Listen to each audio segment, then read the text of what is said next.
Assalamualaikum warahmatullahi wabarakatuh. Hari ini kita akan pertemuan kedua ya.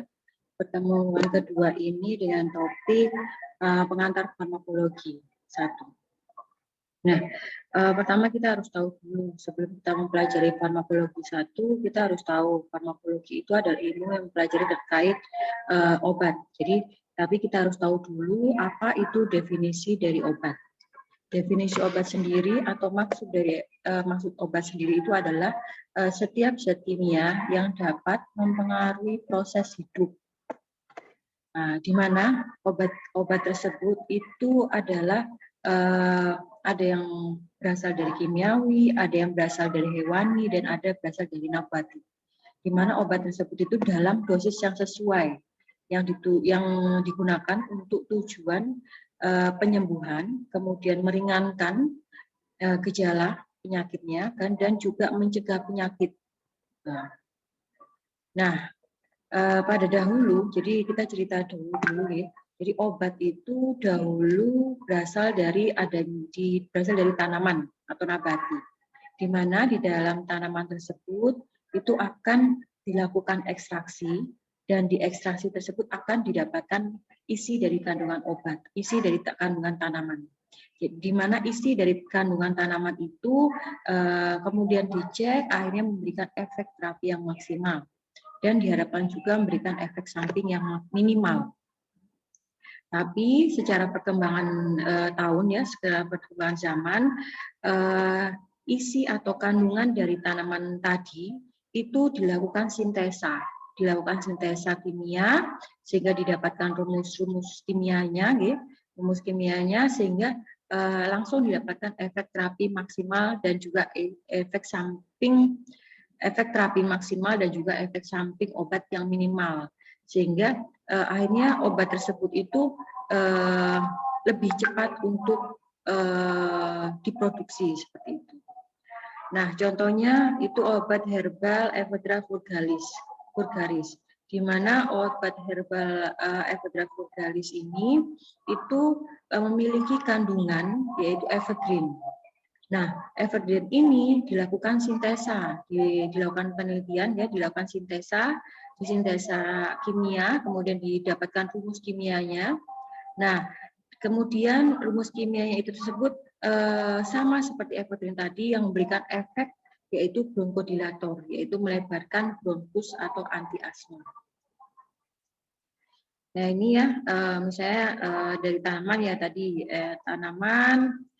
obat dari tanaman memberikan isi kandungan obatnya, kemudian disintesa kimia, kemudian didapatkan ekstraksinya yaitu opium, papaverin atau kodein yang dari buah opium mentah. Nah, ini ya. Ini buah opium mentah, kemudian dilakukan ekstraksi ya. Kemudian di ekstraksi tersebut itu didapatkan kandungan. Nah, kandungannya itu ada morfin, kodein, narkotika, dan papaverin. Sehingga dia dapat memberikan efek, yaitu bisa untuk anti anestesi, kemudian untuk anestesi, dan juga bisa untuk anti batuk dan juga anti analgesik. Nah, perjalanan obat. Jadi obat itu masuk ke dalam tubuh kita, di mana masuk ke peredaran darah sehingga obat itu akan bertemu dengan reseptornya. Jadi ibaratkan reseptor itu adalah kunci dari ikatan dari obat itu. Jadi kalau misalnya obat itu bertemu reseptornya, maka akan memberikan efek. Nah, efeknya apa saja? Bisa efek terapi, itu efek yang diinginkan, efek terapi, kemudian bisa juga efek samping obat dan juga efek toksik. Nah, kapan sih obat itu bisa memberikan efek terapi? Nah, obat itu bisa memberikan efek terapi jika dosis yang diberikan atau dosis yang masuk ke dalam tubuh kita itu sesuai dengan dosis terapinya atau dosis lazimnya. Nah, obat itu juga pasti mempunyai efek samping pada saat diberikan dosis terapinya. Nah, efek samping akhirnya keluarlah efek samping obat itu. Tapi diharapkan obat itu memberikan efek terapi yang maksimal dan efek samping yang minimal. Nah, ada juga efek lain yaitu efek toksik. Nah, kapan sih efek toksik ini terjadi? Jadi efek toksik ini terjadi apabila dosis yang diberikan itu melebihi atau melewati dari dosis terapinya. Nah, apa sih ilmu farmakologi? Jadi ilmu farmakologi adalah ilmu yang mempelajari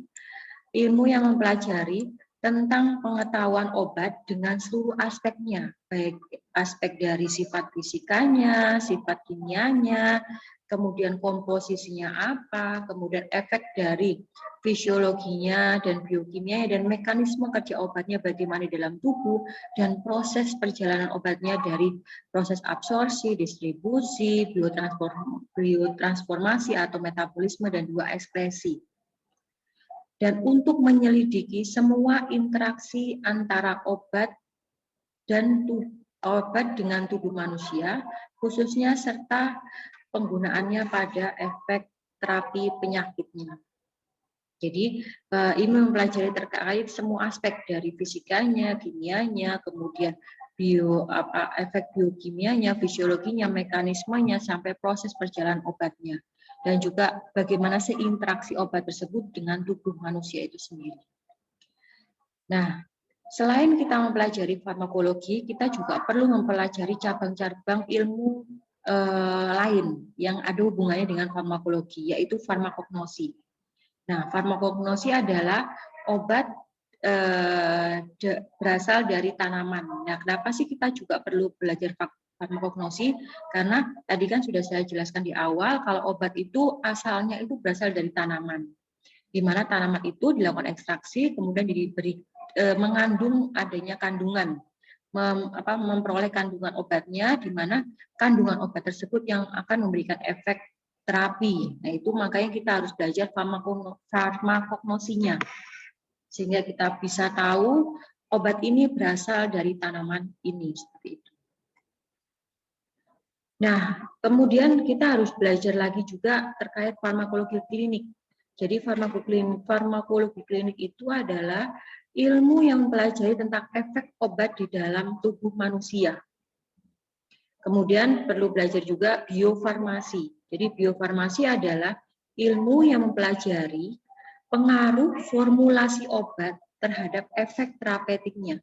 Jadi kalau biofarmasi itu formulasinya. Jadi formulasi obatnya itu kan, obat itu kan banyak ada kandungannya, kemudian ada obat tambahannya. Nah, itu biofarmasi itu mempelajari dari formulasi obatnya, sehingga akan memberikan efek terapi yang cepat atau delay atau diperlama, seperti itu. Dan ada juga ilmu terkait farmakokinetik. Jadi farmakokinetik itu apa sih? Farmakokinetik itu adalah aspek farmakologi yang menyakup nasib obat di dalam tubuh. Jadi semua aspek farmakologi yang berkaitan dengan bagaimana sih nasib obat dalam tubuh itu,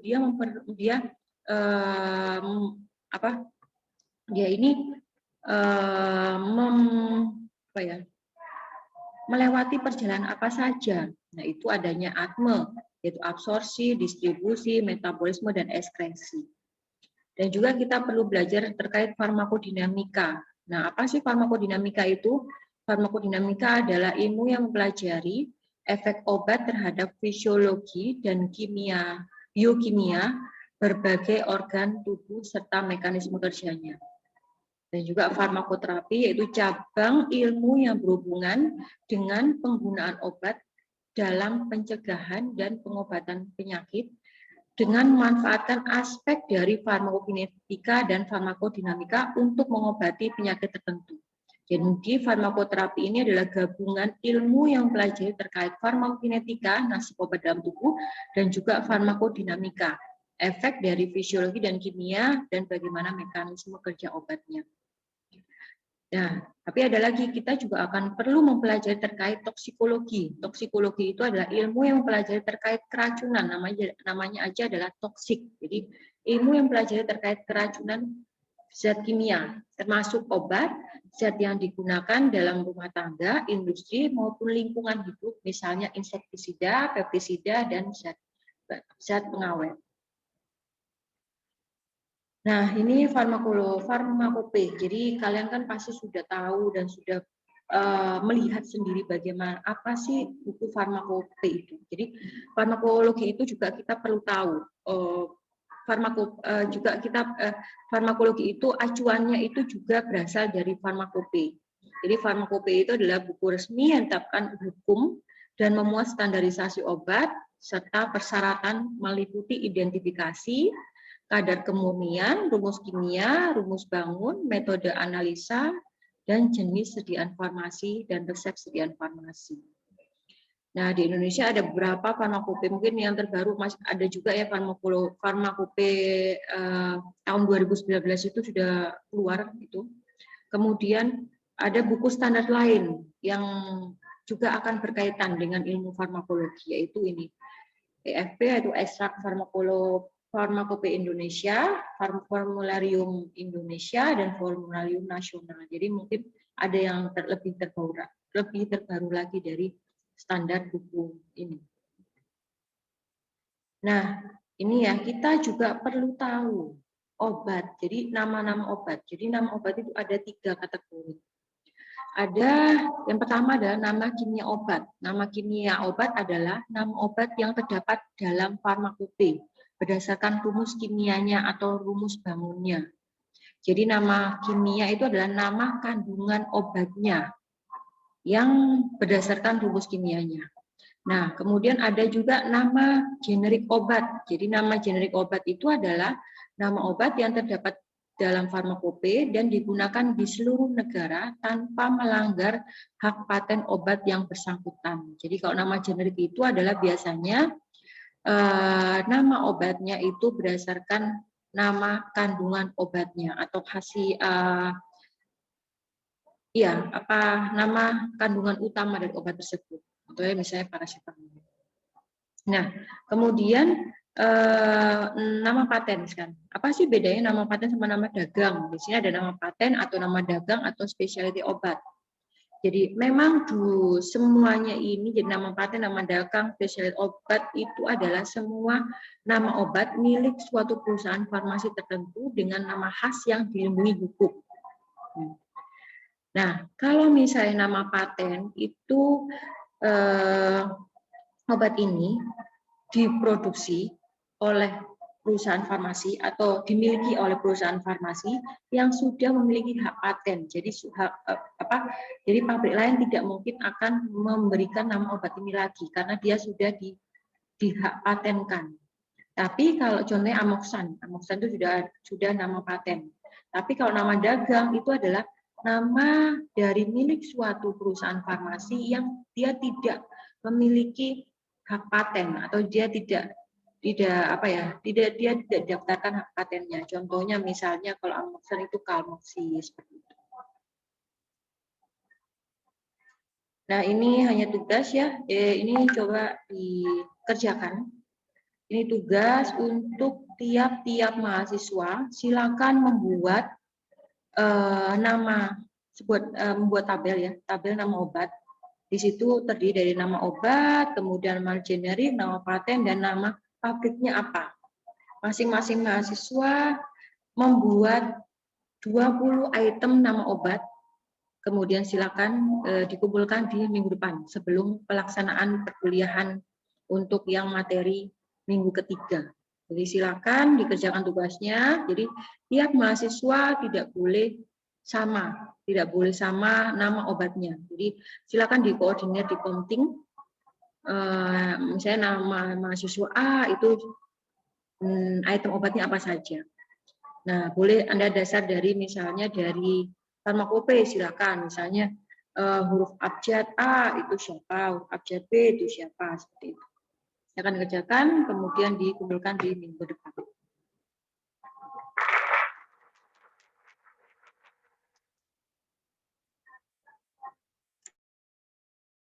Ya, sekian presentasi terkait topik pengantar farmakologi. Terima kasih. Wassalamualaikum warahmatullahi wabarakatuh.